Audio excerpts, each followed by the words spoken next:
All right, so the last real hurdle is that my handwriting is absolutely awful.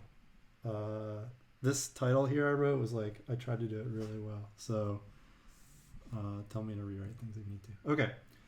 So today, what's right here? Okay, so agenda.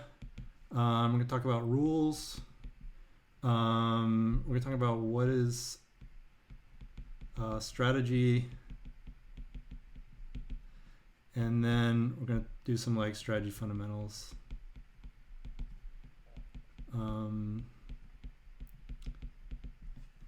So yeah, and I don't know how far we'll get. Maybe go like an hour. But we'll see. Okay.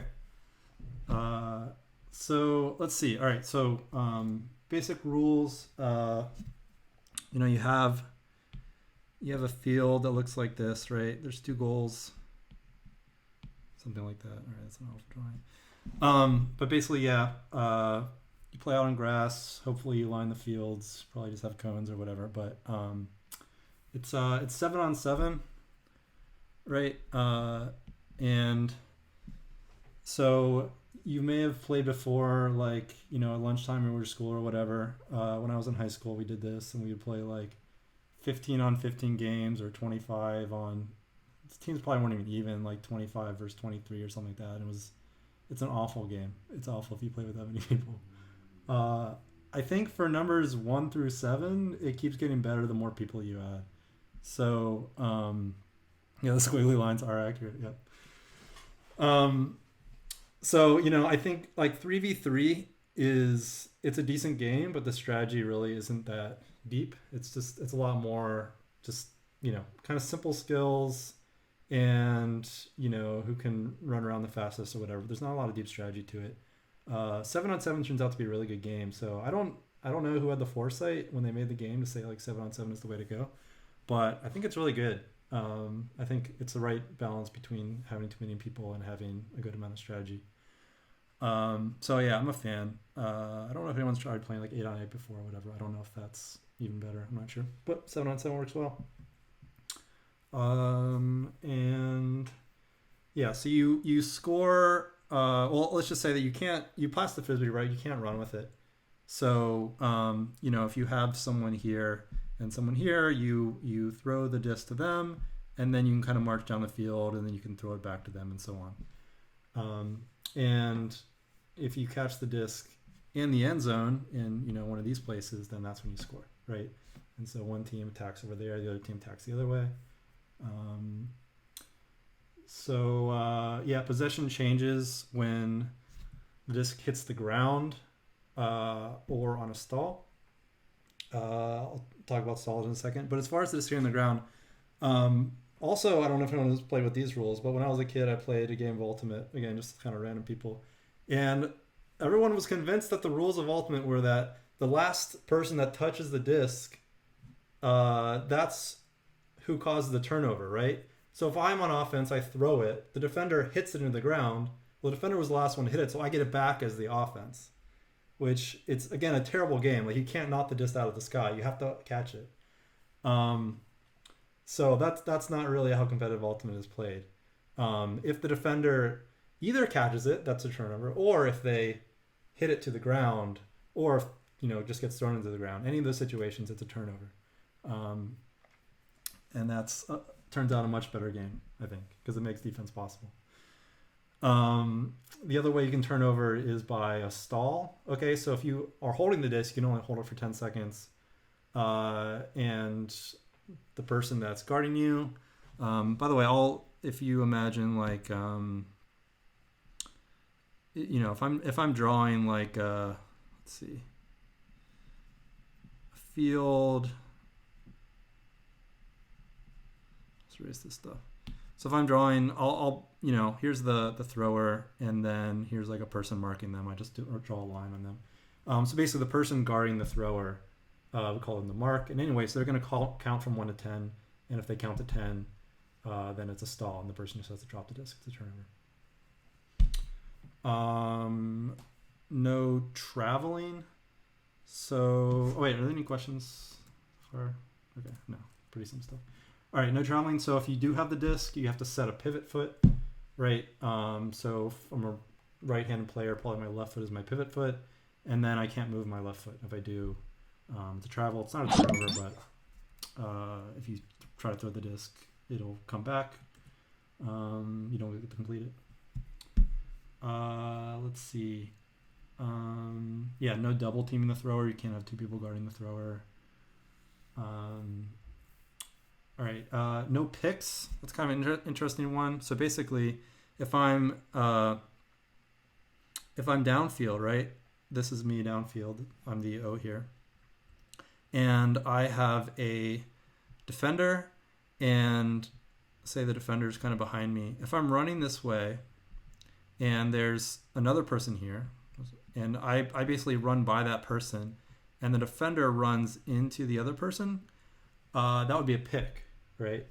And so if they just even have to change where they're running to, their path is influenced by another player, then that's called a pick, and they can call it, hey, I was picked, pick, and basically play stops. So offense can't use that to their advantage.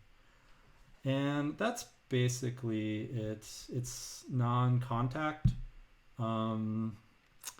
which, yeah, I don't know if I'll talk about that today, but it is non-contact. There's some kind of limited contact in some places that you might use in kind of high-level play, but well, I'll just talk about it. You basically, you can initiate contact. So again, if I'm a defender in this case, like, okay, here's an O, and then here's me on defense on the line here. And say this person's running this way. I can't run into them, right? I can't run into them. That's a no-no.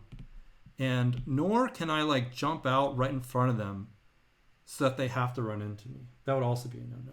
The only thing I can do is to get in front of them with enough kind of space that they are able to avoid me. They have enough time, and they're going kind of slow enough, whatever. Like if you move in a way that they are forced to run into you, then that would still be a foul on you. And then, again, they can call a foul. It's self-officiated. But if you give them enough space to react to it, then you're allowed to kind of take a position. So that comes up in defense a lot. And finally, spirit of the game. That's basically a direct consequence of it being self-officiated. But the point is that you can't purposely cheat, right? You can't use the rules to your advantage because there's no one there to enforce that you're doing that. So it's up to everyone to not cheat. Pretty simple. But I think that's kind of something that you might appreciate the longer that you're in the sport. And, some people say, oh, like, I like refs better, basketball's simpler or whatever. We have refs. You don't have to worry about calling fouls and everything. I think that's true. That there are other ways to do it that have advantages and disadvantages. But an advantage of self-officiated spirit of the game, there's no flopping, right? You watch, like, there was an NBA game recently, just like tons of flopping, and I know it happens in soccer and all that. You're just trying to like convince the ref of something. You don't have that in Ultimate because you get to call your own fouls, so that's kind of nice. All right, that's all the rule stuff I have. I don't know anything about soccer. I'm not going to pretend to. Jimmy Butler? I don't know if he's even the worst one. Who's the game between? Oh, yeah, it was like the Thunder and Rockets. I think that was the game that just like set me off. All right, any questions about rules? Probably most of you guys knew most of that stuff, but yeah, please ask questions. Yeah, whether you're completely new to things or not, feel free to ask questions. Sorry, football, not soccer. All right. So what is strategy? So I'm only going to talk about strategy here, right? This isn't like a complete guide to Ultimate because a lot of Ultimate is technique, right? It's, how do I throw a Frisbee well? How do I use my feet on defense? These are things I'm not really going to answer here, right? Like, it's all virtual. I just have a little iPad to draw on. But I think this is still a really interesting game from like a strategic point of view. And yeah, I think it sucks that we have coronavirus and we can't go out and actually play, but I don't know. I think it's a nice chance to just like focus on the strategic part of the game and just think about it like that.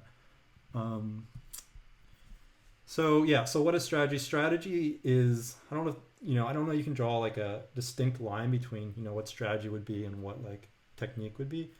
But I think of strategy as choices you can make to fulfill some goal, or a choice of what goal you want to fulfill, right? And then anything below that, like how you get it done, that would be more technique.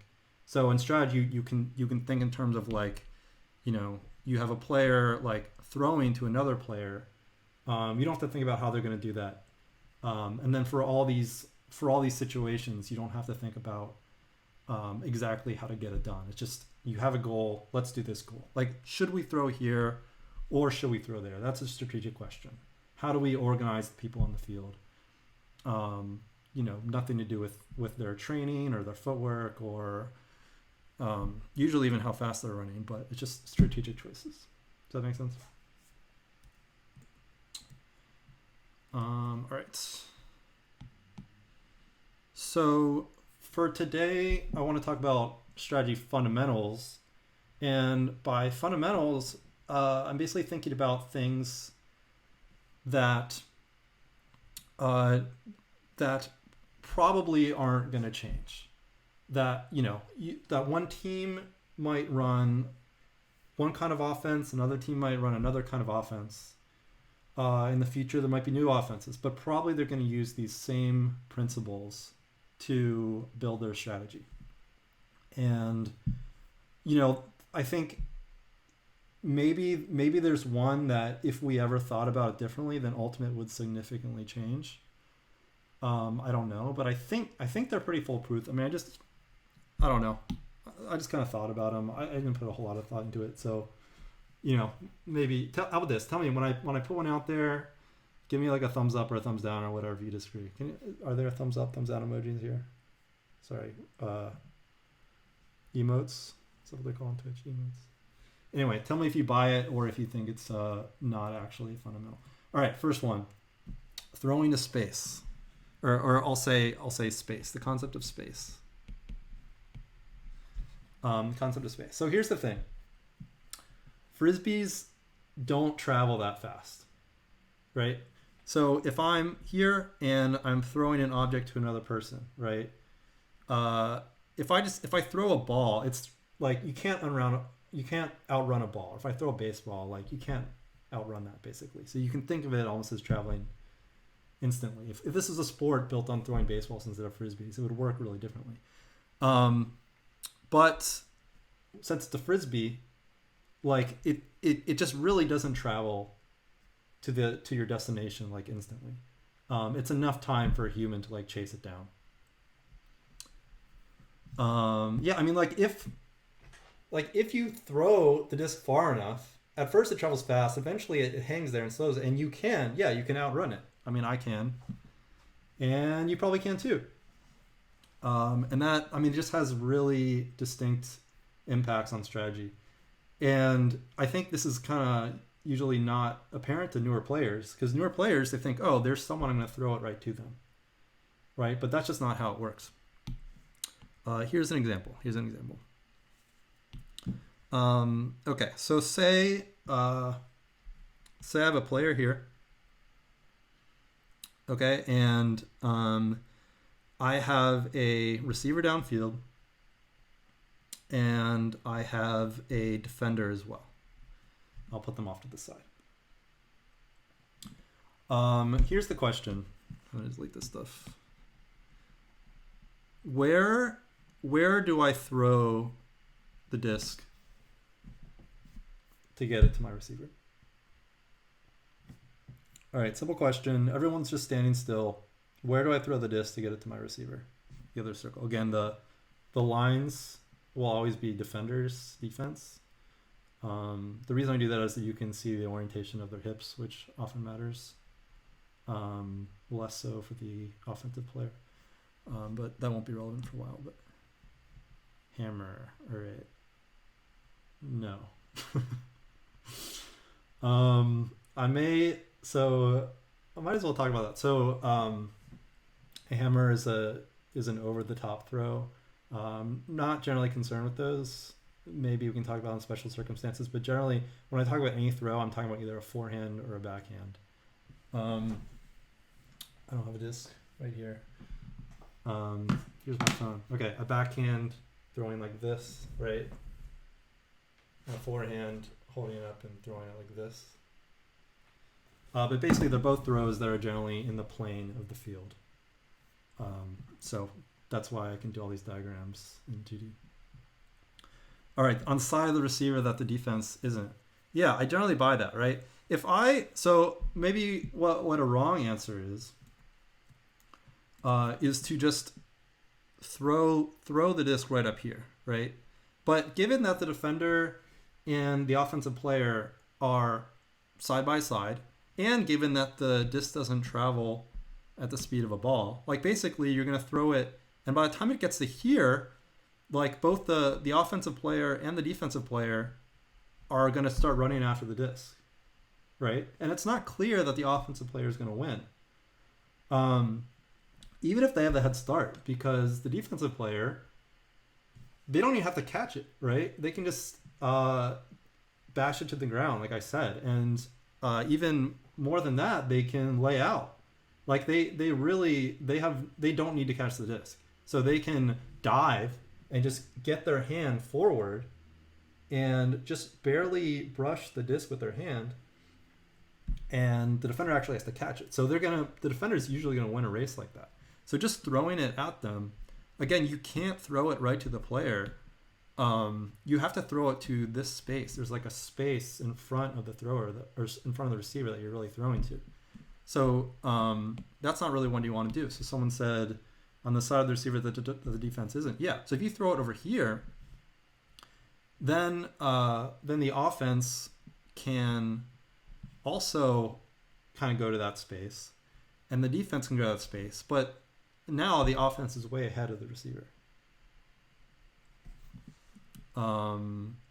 And yeah, again, when you're throwing it, you're not actually throwing it in a straight line. Like there's this space here that you're kind of throwing it into and expecting that that's where you're going to make the connection with the receiver. So here's maybe another situation. Like what if the defense is under them right there? Then where?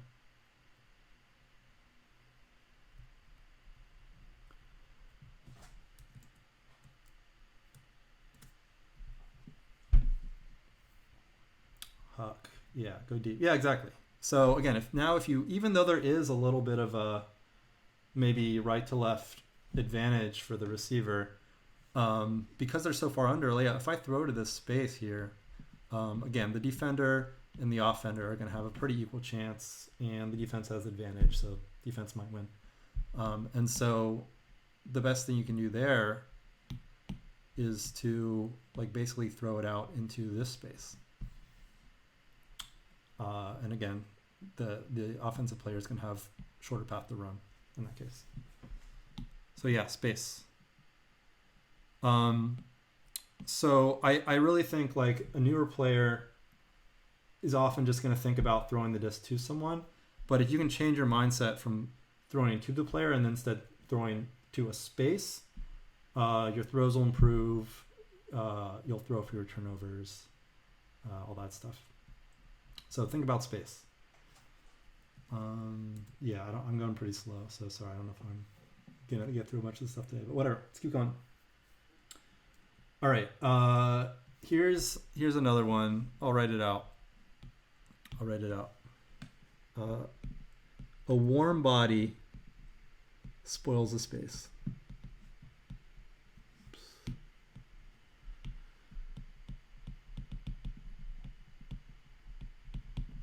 A warm body spoils the space. The reason why I said it like this is that basically when you're thinking about offense strategy and how you want to work in Ultimate, you have open spaces and then you have spaces with people in them.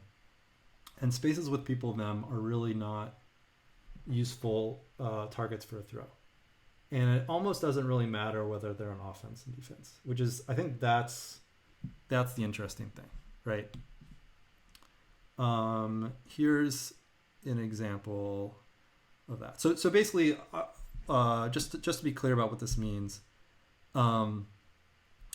if you have, again, maybe I should draw, let's see, maybe for the thrower, instead of putting a circle, I'll put like a star. All right, star is gonna be the thrower for now. So if you have you have the thrower. I've never heard access guys before. Say what?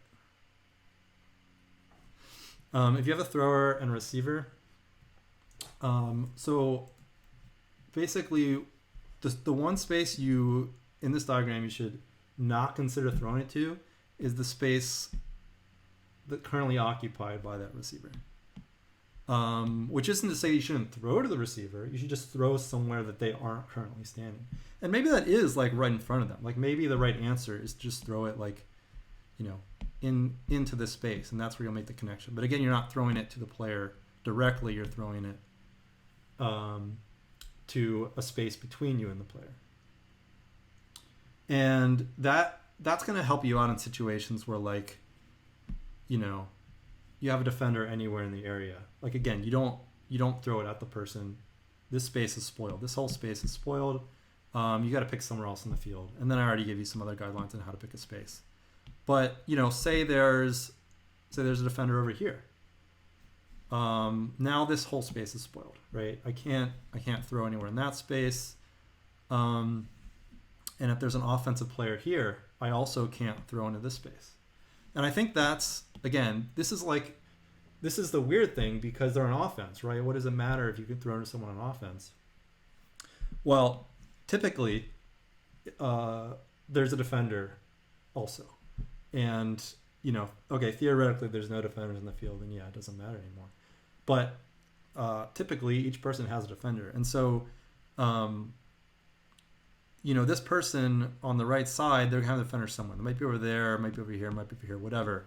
But basically, they're going to be close enough that if you throw it to them, like right to them, then that's going to get D.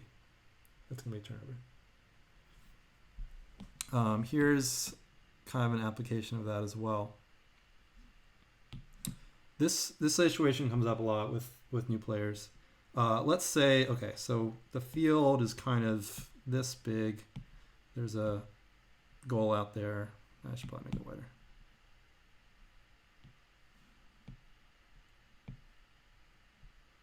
Something like that. I don't know. So you have a receiver, say out here. Call this like a deep cut, right? They went deep. We have this player, they cut deep.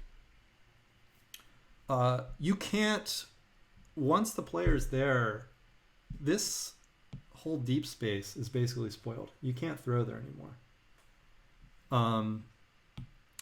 And the reason for that is, again, like the disc takes a long time to travel, right? So if they're already there, then you have to assume that the defender is somewhere in the area. And maybe they're more shallow, right? But by the time the disc travels all the way out there, the defender can reach that. So you can't throw to someone that's already deep. It doesn't really make any sense. If you want to make a deep throw, you have to throw to them before they're deep. Okay, so maybe they're here over on this side and they're cutting deep. At this point, this space is still open. So now it's a good target. So now you put it out into space and they run onto it and catch it. And that's great. That's a great deep connection. But once they've already reached that deep space is spoiled. And you can't throw to that anymore. And that's why, I think new players, you'll hear, oh, like, come in, like, you got to clear out, right? After you go deep, you got to come back shallow again. If you go deep, that's great. Great to make deep cuts. But if you go deep and then you stay there, that's not good. That basically spoils the deep space for the whole team. All right. Anyone not buy any of this stuff? Anyone disagree with these principles? All right. here's a defensive one. I think honestly a lot of these are both offensive and defensive depending on your perspective, but this one's specifically defensive, which is that defensive harmony is important. Defensive harmony is important. I'll say harmony is important.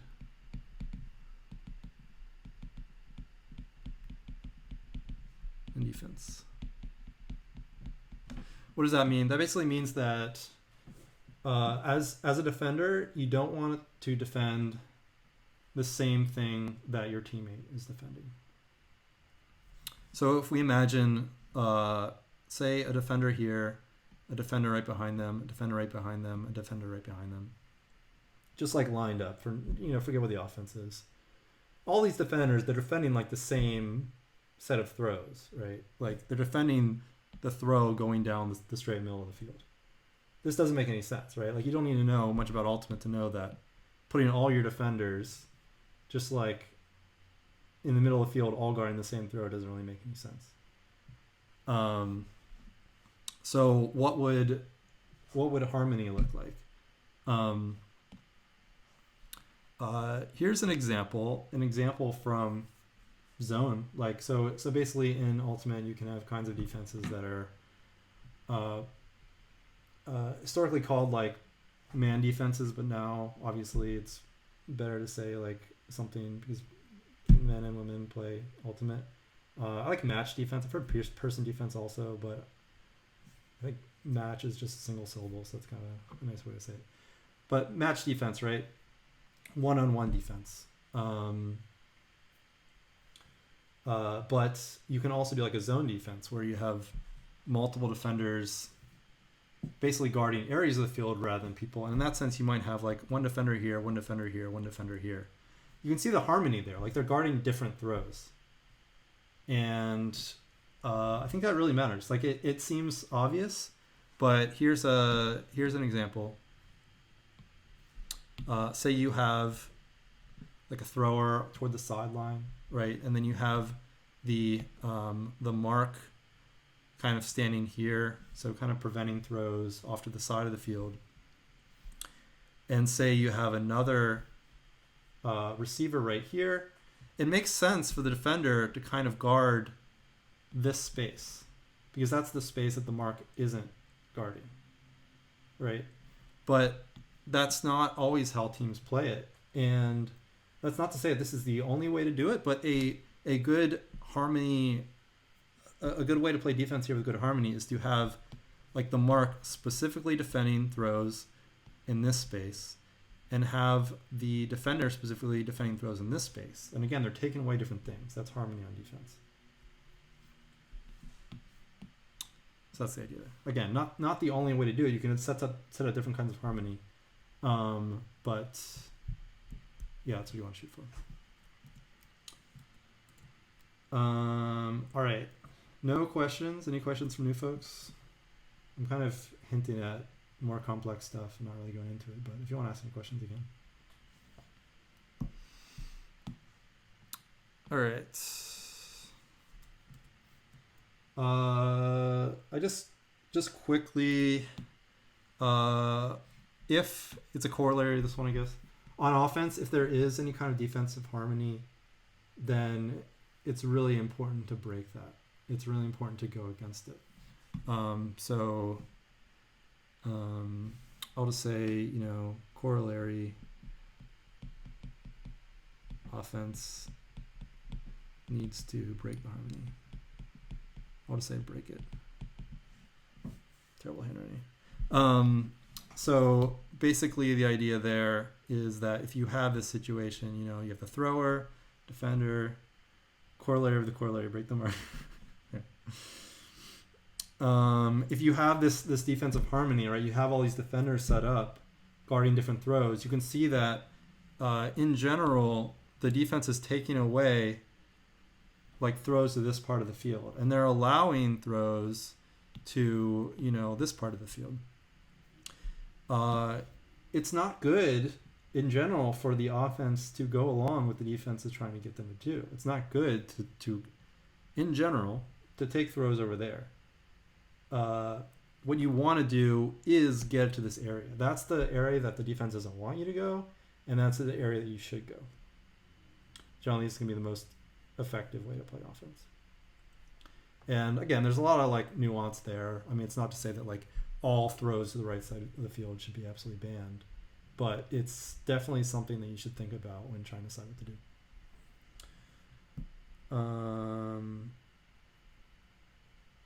Oh man, that lemma, beyond me. Can't understand it. You guys are too smart for me. Define harmonious. I don't know if that's a question for me, but I just meant like the defenders are working together. They are not defending against the same offensive actions. They're not preventing the same things. If they are, that's just a waste, right? You have two defenders defending the same throw. That's a waste of your resources. You want to cover as many options as you can generally in defense. All right. Yeah, fair enough. All right. Let's see. All right. Let's talk about a risk reward calculation. So if you are, again, trying to figure out what to do on offense, what strategy to take, it's good to think about like what decisions are valuable and or for a decision, what outcome is valuable, what outcome is not valuable, right? So if you have the disc somewhere, how do you decide whether you should throw it somewhere or not? That often comes up in strategy. And so you want to do like a kind of a risk reward calculation. I think eventually this becomes more second nature. So it's hard to think about this stuff at first in real time, right? But eventually it becomes easier. But obviously, how many yards do you gain? Simple, right? If you can throw it to here or throw it to here, maybe I shouldn't make those circles. If you can throw, I'll put X's. If you can throw it to here or throw it to here, again, so I forgot to mention, in all these diagrams, the offense is going to be going this way. I forgot to say that. But yeah, I'm always going to draw the offense as trying to score in this end zone. I should have said that at the start. But yeah, so it's going to be generally more valuable to get it to this spot than this spot. So if you have options for both and they're completely equal otherwise, take the deeper one, right? I already mentioned defensive harmony. So later we're going to talk about forcing, which is, I think, a much deeper subject. And so I don't really want to get into it today, but if we simply take the idea that, you have the mark on the disc and they're, say, taking away some area of the field, right? So the mark is sort of, again, taking away this area of the field, preventing throws from the thrower to that side of the field because of how they've positioned themselves. Then, again, this side of the field, as I said, is more valuable. So again, if you can get it over here or over here, you'd rather take this one. That's the more valuable place to get the disc. You have to take into account risk, right? So if this option on the left is better defended than the option on the right, probably take the option on the right. But that it's all part of a weighting, right? So basically, if there's a throw, like again, if you have two options, you have a very deep throw. And again, this is not the receiver. This is like kind of where you're targeting. If you have an option to throw into the end zone and an option to throw it here, you probably want to take the option in the end zone unless the option in the shorter throw is significantly less risky, right? If this throw to this space is automatic, like the receiver's open, you're definitely gonna make it. Sure, take it. But if they're both 100%, I mean, just put it in the end zone. Because even if this throw to this nearer player is like 95%, right? If you have to make multiple 95% throws down the field, your chance of success is not 95%. It's lower than that. Because each throw without 100% chance of success introduces some possibility of turnover. So the fewer throws, right? If you can get more yards and fewer throws, that may, like, even if that's higher risk on that one throw, that may outweigh the risk on multiple more conservative shorter options. That's not to say that you should always choose the deeper option. Really, that is not what I'm trying to say. But it's worth thinking about. Yeah, I mean, if you have 100% short of throw, like, or even 95%, you almost always want to take that because they end up outweighing the deep shot. But yeah, so you kind of got to learn to make that calculation about what's worth it or not. And I'm not giving you any numbers, right? This is like an equation, sort of. I don't feel like writing it down, but it's not the absolute numbers that you actually need to think about. Yeah, if in fact your hucks are 100%, then the best strategy is the huck. I don't think anyone would argue that. That's definitely the truth. Huck, by the way, I don't know if I said the term. Huck just means like a deep throw, which is a terminology for like deep throw. All right. This one I think comes up a lot, and this is what's the best way to say this? I'll say offense needs more than H is definitely the hardest letter of the alphabet to write. More than one threat. I guess I'll say threat to get open.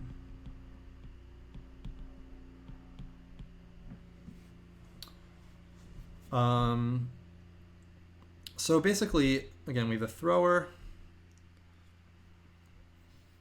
and we have a cutter, a receiver downfield.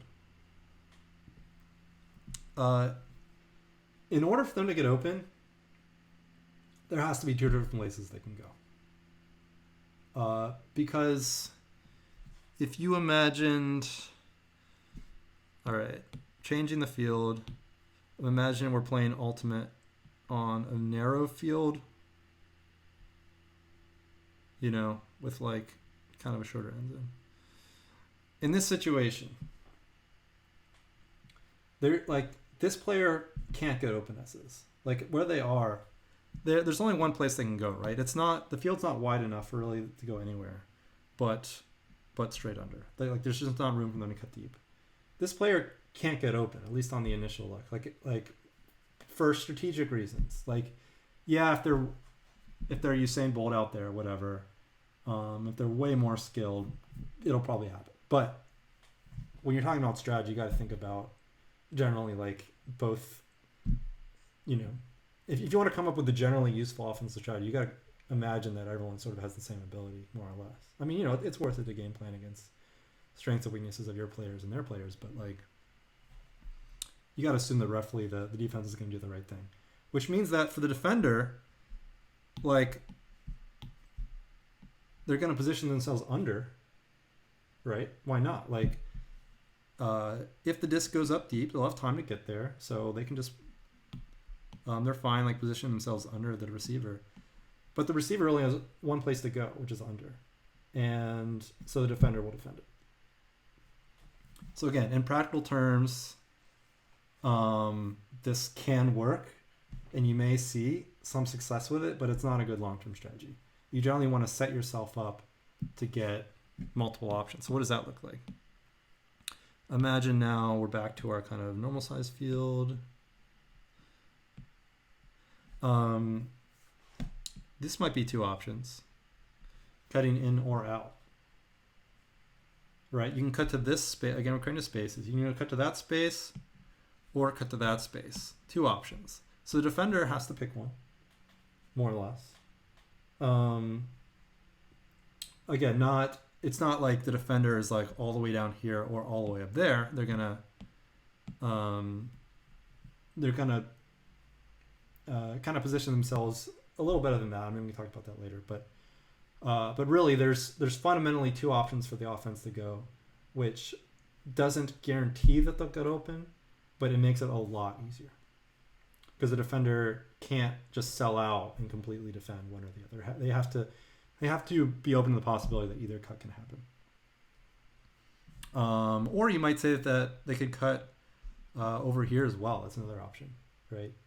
So all these options increases the chance of the offensive player's success. If they only have one option, they're not going to get success. And this I think this is very key to building an offense. If you ever drop an offense, whatever it is, like, oh, here's our offense, we'll call this a vertical stack, we'll call this a horizontal stack, whatever it is, like whatever configuration of players you have, if you're not creating situations where your receivers can move to multiple places, then a competent defense is going to figure out what you're doing and they're going to shut it down. That's not sustainable. So you have to set up your receivers for multiple options. All right. Any questions on anything?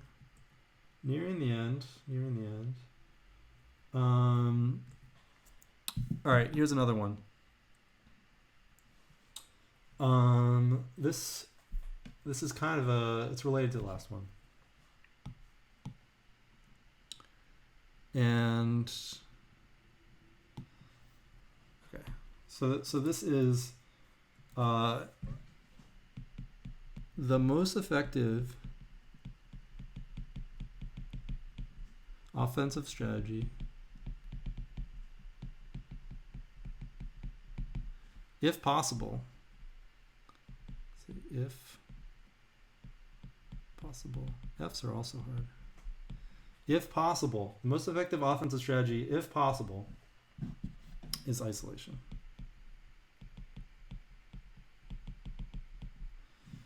So if you can set up a situation where you have one offensive player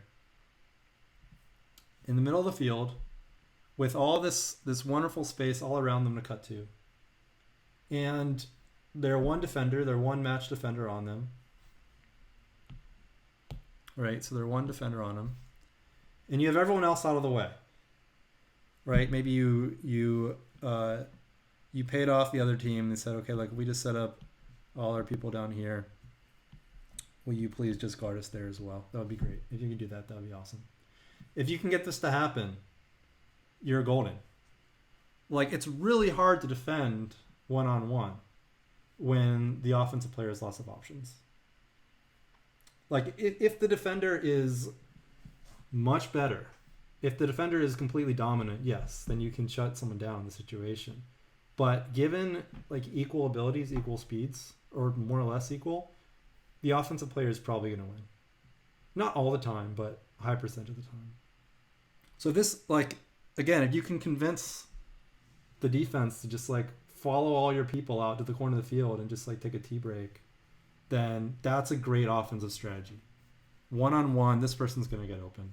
Now, of course, like, okay, let's say you throw it over there and they go and get it. Once they get it, you have to set up another isolation because you can't run with the disc. So have to plan for the next isolation. But if you can set up an isolation, that's great. Now, not every offense that you see out in the wild is going to be an isolation. It's not always going to be clear everyone out of the way. And the reason is that the defense naturally is going to hate isolations and is going to do everything they can to stop it. I wish Ultimate had tea breaks. I think that would be great. So yeah, defense is just smarter than that, right? But if you can set up an isolation, that probably means that you're on the right track with your offense. And again, like, it's easy enough to say, oh, the team I used to play with, we ran this offense or this offense, so I think we should do that. That's fine. You can always just do the same thing as we've done. But if you want to think about like creating a new offense, again, I think all these principles are ones to think about, and I think this is often the one that leads you to success the easiest. And it's easy to find these principles at play in kind of the standard offenses out there. But basically, the principle of isolation, and even more than that, repeated isolation, like one isolation after another. It's so fundamental to the game and how to succeed in it. Okay. Those are all the main ones. And then I had sort of, I don't know, minor ones. I don't know. Like this isn't maybe everything you can say about fundamentals of ultimate strategy, but here's maybe a couple more. Here's another one. Wind. Wind is a thing. If you play outside, it's windy sometimes. And I don't know what to say about it right now. I mean, like later we can get into ways of dealing with it, but as far as fundamentals are concerned, you're just like, it's going to affect how you do things. I guess I could talk about fundamentals of wind, how to deal with wind and how that affects your strategy. I'm not going to go into that today, but it matters. Even, no matter the level, even at the highest levels, like your thrower is going to be much better. They're going to be much better dealing with the wind. It's going to affect the game less, right? But it's still going to affect it. Let's see. The other one that I think is another kind of minor one is that momentum matters. Basically, this kind of situation comes up a lot in terms of like where should I throw the disc? This one comes up a lot. If a thrower is on this side of the field and you have an offensive player, say right here, and you want to get it to them. We've already talked about this in terms of space. This is kind of a corollary to the space one. But basically, like any kind of throw that just like throws it right to them is going to be less good. Actually, I should probably use dotted lines for throws. So any kind of like dotted line or any kind of throw right to them is less good than putting it out into the space for them to run onto. And all the reasons we talk about space apply, but also that the fact that this player gets momentum, like the offense has decided it wants to go over here, which we haven't really talked about why they would want to do that, but sometimes it's helpful to get from one end of the field to the other, and you're kind of helping that direction by giving them the disc to run onto rather than having to like stop, catch, turn, and then throw. That gets a little to the technique side of things, but again, because it affects where you're going to put the disc, it kind of comes up in strategy. But yeah, momentum matters. Oh, I forgot to say one thing. I forgot when I was talking about value calculations, risk reward calculations. I forgot to mention like stall count, right? So sometimes you just want to reset the stall count, right? So you throw it somewhere, maybe you have the thrower. Stars are hard too, man. Difficult to draw. You have the thrower, and you decide to throw to a receiver behind you. Dang it, dotted line. You decide to throw to a receiver behind you. You're losing yards, but you get to reset the stall count. And that there's some value to that. So even if for many offensive reasons it's not valuable, the fact that you get to reset the stall count is some value. Honestly, the whole risk reward calculation, there's probably a lot more in that like I think it's a fairly complex calculation. Where you are on the field, you might not want to like having the disc on the sideline might be worse than having it not on the sideline, just because it's easy for the defense to set up like to kind of really trap you once you're on the sideline. So there might be more value in having the disc like here than there, just to not be on the sideline. There's probably other reasons for choosing one option over another. So yeah, that one's kind of complex. Maybe we can get into that later.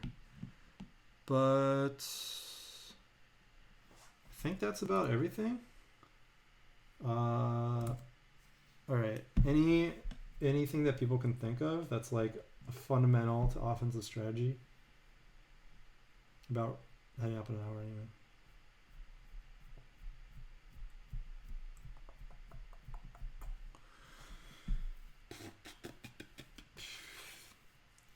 All right. Yeah. So after this, we can talk about forcing, which is again, I think a pretty interesting subject.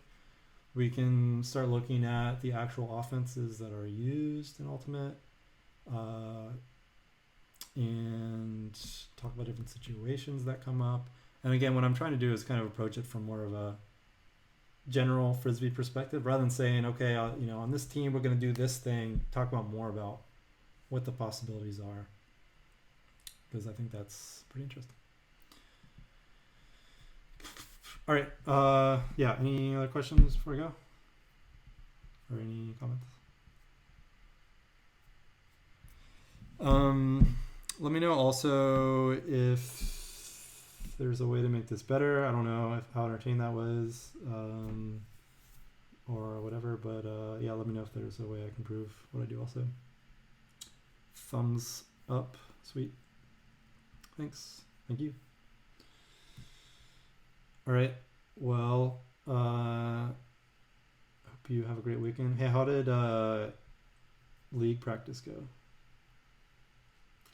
League of Legends. Include game film. Oh, yeah. I do want to do that. Game film, that is. I'll do that in the future. I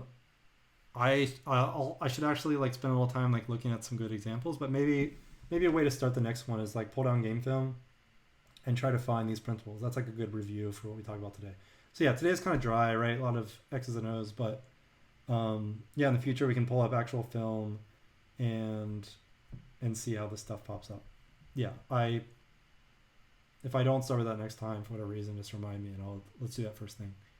I think that'd be fun. Yeah, sorry. I guess a little dry today, but in the future we can pull out an actual game film and look